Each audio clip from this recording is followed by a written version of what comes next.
There's something in every one of you that waits and listens for the sound of the genuine in yourself. It is the only true guide you will ever have, and if you cannot hear it, you will spend all of your days on the ends of strings that somebody else pulls.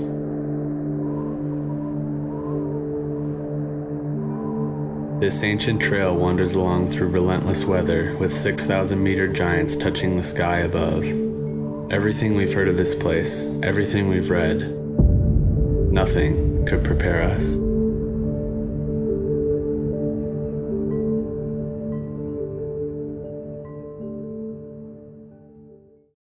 This was all a spur-of-the-moment idea, part of the vicious cycle of making every adventure more thrilling than the last.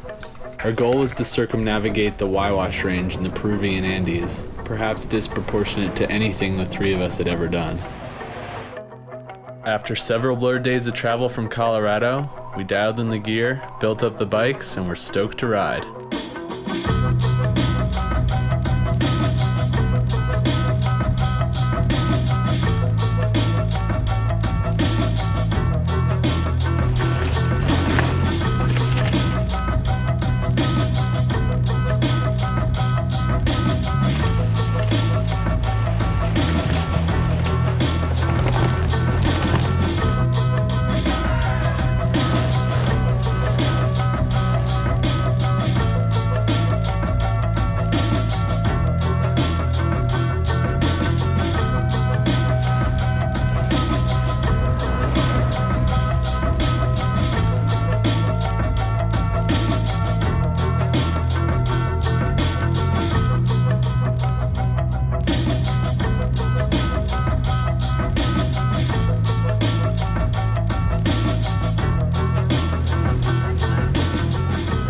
With our wheels set in motion, we made some final preparations before going out on our own into the mountains.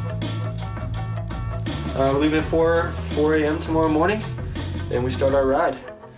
And we're going to ride the Cordillera HUAYHUASH in Peru. The next morning, we made our way to the outskirts of the range. Local skeptics watched our every move as we slipped out of the town of Chican, and rightfully so, as only one other group had ever attempted this journey on bicycles. The typical method is to trek the route fully supported with gear-touting donkeys and local guides. The fact that it was the rainy season only instilled more doubt. These are the biggest mountains I've ever seen. This is ridiculous.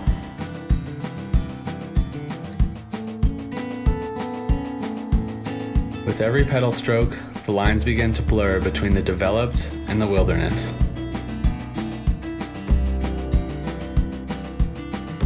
Warm smiles and curiosity greeted us as we climbed through the village of Yamak, the entrance to the HUAYHUASH. Here we were introduced to the peaceful nature of these mountains, and with that, we were off.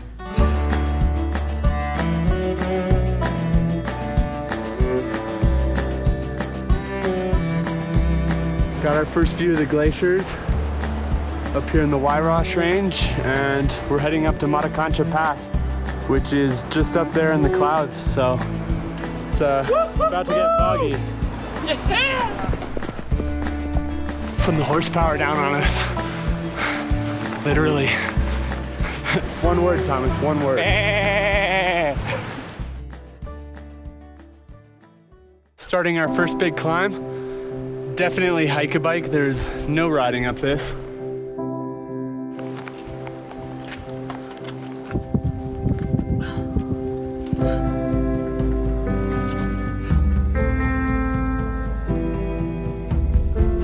About halfway up Quaquanan Pass. We got maybe close to 1,000 more feet of vert to climb. And then it's descent down to camp for the night. A little short of our goal, but so be it. Gonna have to make the time up in the next couple days.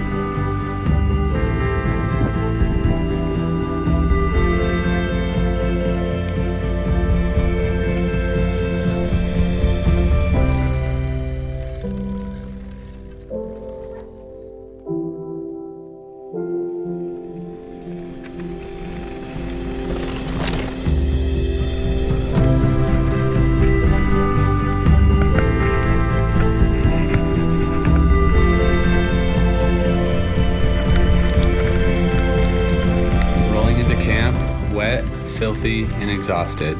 Somehow we had forgotten the day's struggles, the rain, the elevation. We've come alive in the mountains, and there's nowhere else we'd rather be than right here, right now.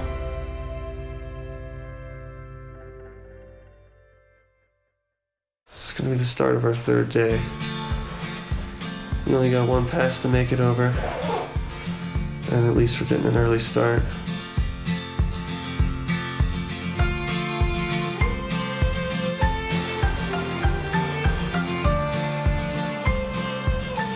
The air was cold and thin, the gear still wet from the day before. Nothing could hinder our enthusiasm for the best single track of our lives in the wildest place we'd ever been. As we charged on, our smiles grew larger. We had never felt so far away.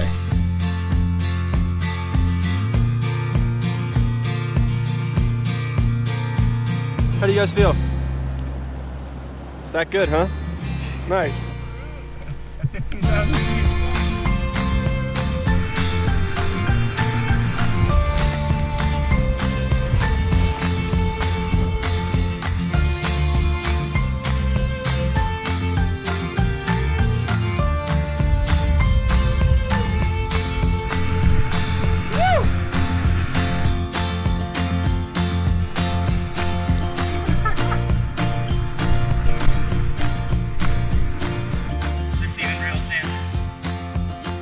We felt small and insignificant when setting up the tent below 6,000 meter peaks.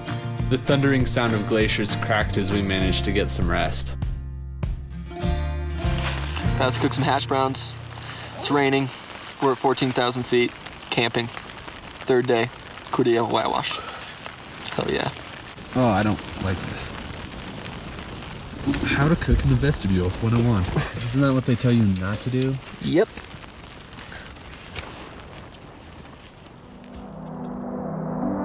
The only way to get here is a pass off to my left that we came over yesterday. The only way out is a pass to my right, which is what we're going over today. The fact that we got ourselves here on our bikes, by ourselves, with all our gear, just makes it that much better.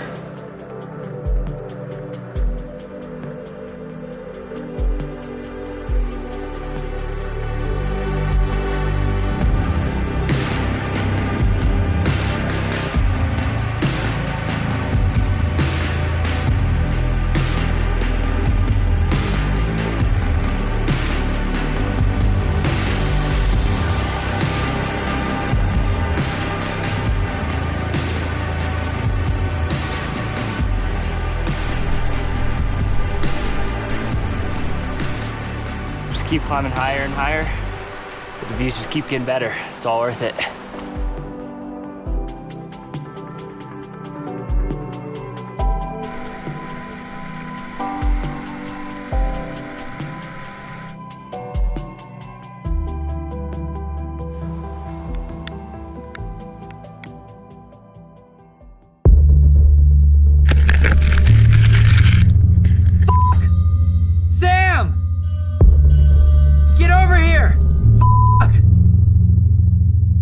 Not breathing.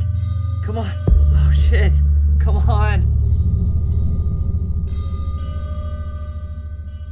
Sam and I were trying to get him stable, wake him up, and I was about ready to run for the spot beacon.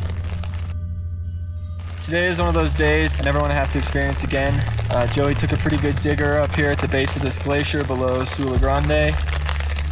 We're about 3 days in either direction from any sort of substantial help, and so we're out here. Got a pretty good concussion and knocked himself out for a little bit. And we're just in the tent out of the rain, and we're gonna keep pushing on tomorrow and just try to get out of here. Definitely one of the gnarliest things that's ever happened to me, for sure.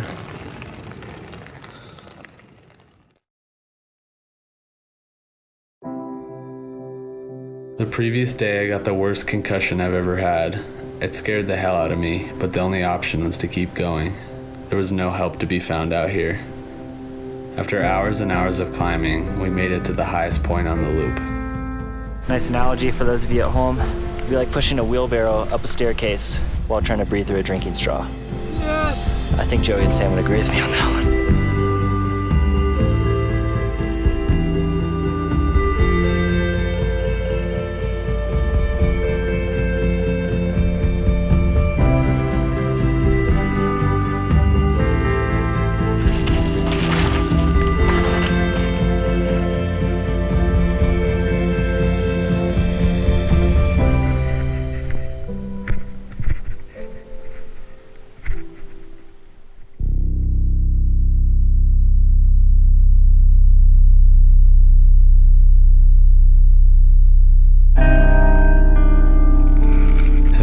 seen any people in days, we rounded a corner and were caught a bit off guard. What we thought were two local caballeros turned out to be quite the opposite.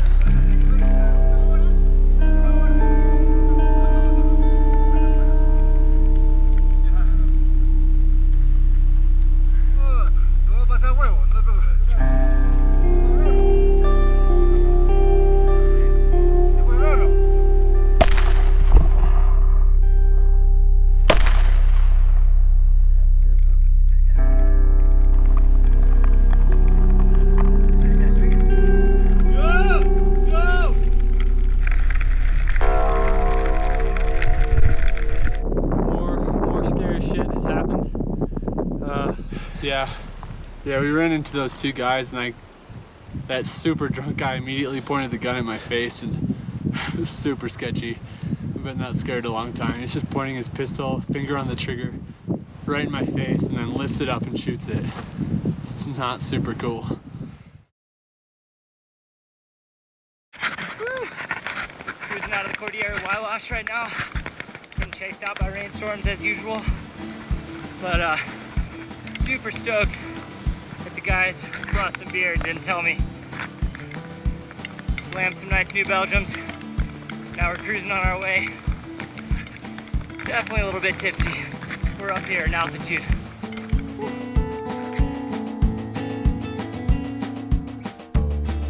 In the end, we didn't quite make it as far as we had hoped.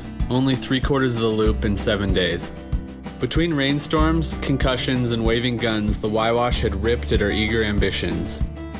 Adventure of this kind can't be scripted nor planned, and for that, we are grateful. A sense of wonder was fulfilled, an understanding of distance and height learned, and the friendship of 3 adventure-loving friends reinforced. We can't wait for what's next.